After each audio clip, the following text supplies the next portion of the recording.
आजकल स्मार्टफोन और मोबाइल के जमाने में ओवरथिंकिंग किसी की भी आदमी की अच्छी खासी जिंदगी को बर्बाद कर रहा है और उसकी डिसीजन मेकिंग क्षमता कम हो रही है, जिससे वह हर चीज में शक करने लग जाता है। कंसंट्रेशन की कमी हो जाती है। मेंटली बहुत कमजोर होने की वजह से अपने डेली के कामों में सही से ध्यान नहीं लगा पाता है। आप रात को सोने के लिए तो जाते हैं, लेकिन नींद नहीं आती। आप प्रयास तो करते हो सोने का, लेकिन इधर उधर के विचार आते ही रहते हैं। तो दोस्तों, आज हम इस समस्या को जड़ से खत्म करेंगे। सॉल्यूशन जानने से पहले यह जान लो कि बहुत ज्यादा सोचना क्या है। ज्यादातर व्यक्तियों का मन बंदर की तरह होता है। कभी एक पल यहां है तो दूसरे पल कहीं और होगा।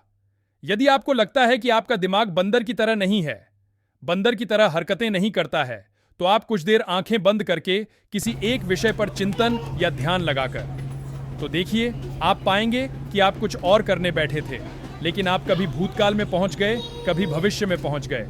एक महान क्रांतिकारी रामप्रसाद बिस्मिल जी एक बार नदी के किनारे ध्यान कर रहे थे, तो उनके ऊपर उनके मित्र ने गोली चला दी। बिस्मिल जी को गोली नहीं लगी और वो वहां से बचकर निकल आए। इसके बाद उनके मन में बदला लेने की भावना जागी और इसी कारण उन्हें बुखार आया, जो उतरने का नाम ही नहीं लेता था। बिस्मिल जी ने वो घटना अपनी मां को बताई।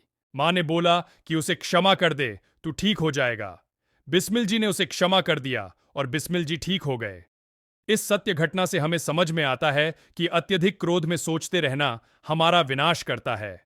आप सबको फ्यूचर की बहुत ज्यादा टेंशन होती है, जिसकी वजह से ओवरथिंकिंग की प्रॉब्लम हो रही है। सोनू के माता पिता सोनू को बचपन से यह बात बोलते आए थे कि बेटा, तुझे बड़ा होकर डॉक्टर बनना है।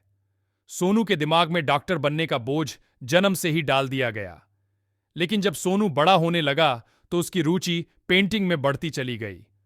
उसे जानवरों के, मनुष्यों के चित्र बनाना बड़ा ही अच्छा लगता था। सोनू इसी में अपना भविष्य बनाना चाहता था। परंतु माता पिता यही बोलते थे कि तुझे डॉक्टर बनना है, और यदि तेरे कम नंबर आए तो हम तेरी पिटाई करेंगे या तुझे तेरी मनपसंद चीज नहीं देंगे। इस तरीके से उसको तनाव में रखने का प्रयास करते थे। अब सोनू थोड़ा बड़ा हुआ, थोड़ा सोचने समझने के लायक हुआ। अब वह सोचने लगा कि मैं क्या करूं, मेरी तो रुचि नहीं है कि मैं मेडिकल की किताबें पढूं। मेरी रुचि तो स्केचिंग में है, चित्र बनाने में है, एक स्केचिंग आर्टिस्ट बनने में है। और वह इसी टेंशन में लगा रहता। उसको रात को नींद भी आनी बंद हो गई। अब वह नींद लाने के लिए नींद की गोलियां खाने लगा, जिससे उसके शरीर पर नकारात्मक असर पड़ा और उसका शरीर काफी ज्यादा कमजोर हो गया। अब आप तो समझ गए होंगे ऐसा सोनू के साथ क्यों हुआ। ऐसा सोनू के साथ इसलिए हुआ क्योंकि उसके माता पिता उस पर अपनी इच्छाओं को डाल रहे थे।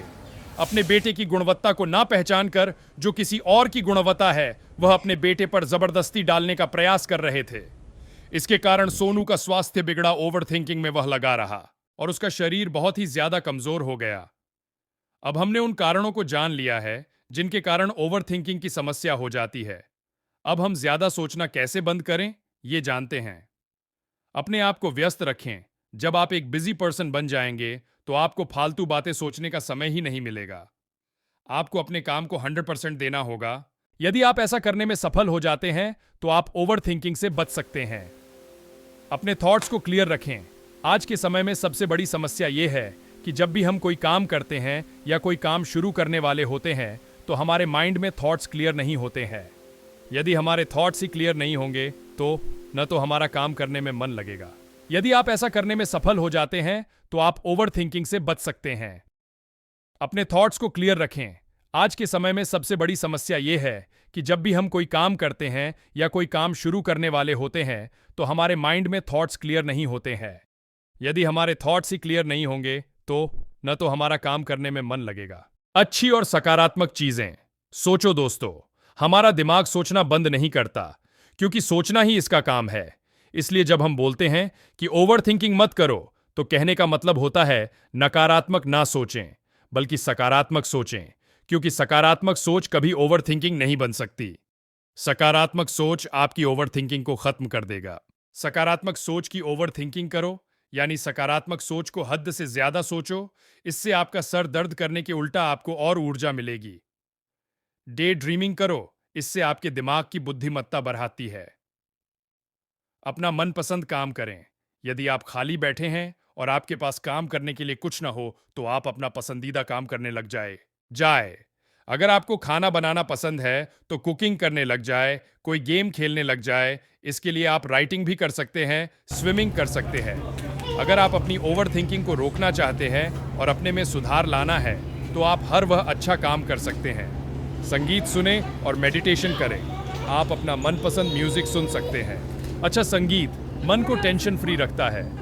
आप मेडिटेशन का प्रयोग भी कर सकते हैं।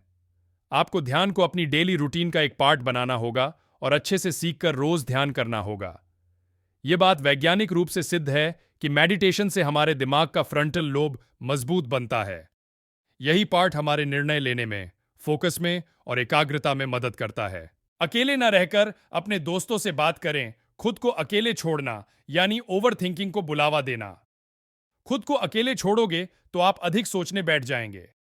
आपको जब भी लगे कि आप ज्यादा सोच रहे हैं तो उस अकेली जगह को छोड़कर अपने दोस्तों के बीच चले जाइए और उनसे बातें करिए। अच्छा महसूस करने के लिए उनके साथ घूमने जाएं।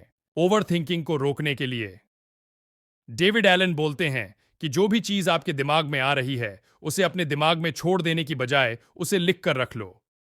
यह चीज आपको ओवर थिंकिंग करने से बचाएगी। अपने आप को और दूसरों को क्षमा करें। कई बार हम दूसरों की वजह से चीजें ज्यादा सोचते हैं। किसी इंसान की कोई बात बुरी लग गई, किसी इंसान ने हमारे साथ बुरा कर दिया है तो हम उसके बारे में ही सोचते रहते हैं और उस पर गुस्सा करते हैं, बदला लेने का सोचते हैं और नकारात्मक ऊर्जा आती है। इसी तरह कई बार हम अपने ऊपर ही गुस्सा करते हैं कि हमने ये चीजें क्यों करी, लेकिन ऐसा करने से हम सुकून से नहीं रह पाते। इसलिए सोने से पहले अपने आप को उन दूसरों को माफ करके सो जाए। Think less, live better. Think less, live more. उम्मीद है आपको हमारी video how to stop overthinking अच्छी लगी होगी। कमेंट करके बताइए। धन्यवाद।